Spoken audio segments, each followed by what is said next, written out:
আনন্দ উল্লাসেৰে ৰঙীন হৈ পৰিছে নীলাচলৰ বুকু।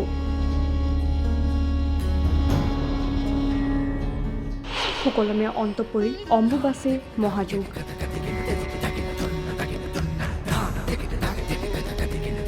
সুদীৰ্ঘ 4টা দিনৰ অন্তত ভক্তই ল'ব মা কামাখ্যাৰ আশীষ।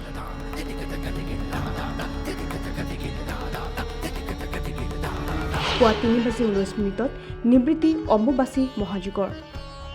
ভক্তৰ বাবে মুকলি কৰা হ'ল মা কামাখ্যাৰ মুখ্য দুৱাৰ। আজি অন্ত পৰিল অম্বুবাচীৰ মহাযুগ। পুৱা 3:19 ঘটিল অম্বুবাচীৰ নিবৃত্তি। সুদীৰ্ঘ 4টা দিনে বিভিন্ন সাধু সন্তৰে ভৰি পৰিছিল মা কামাখ্যাৰ ধাম। আগমন ঘটিছিল দেশী বিদেশী পৰ্যটকৰ। অৱশেষত আজি অম্বুবাচী নিবৃত্তি হোৱাৰ পাছতে ভক্তপ্ৰাণ ৰাইজৰ বাবে মুকলি কৰি দিয়া হ'ল মা কামাখ্যাৰ মুখ্য প্ৰৱেশদ্বাৰ। 22 জুনৰ পৰা বন্ধ হৈ আছিল মা কামাখ্যাৰ মুখ্য দুৱাৰ। মা কামাখ্যাৰ স্নান পৰ্ব সমাপ্ত হোৱাৰ পাছতে আৰম্ভ হ'ল পূজা অৰ্চনা।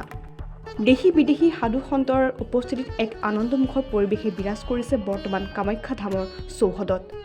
পুৱতি নিশাৰে পৰা মাৰ দৰ্শন কৰিবলৈ শাৰী পাতিছে অগণন ভক্তপ্ৰাণ ৰাইজে।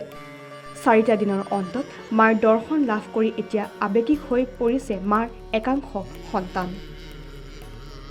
নিউজ ডেস্ক ৰিপৰ্ট, কাৰেঞ্জন আছাম।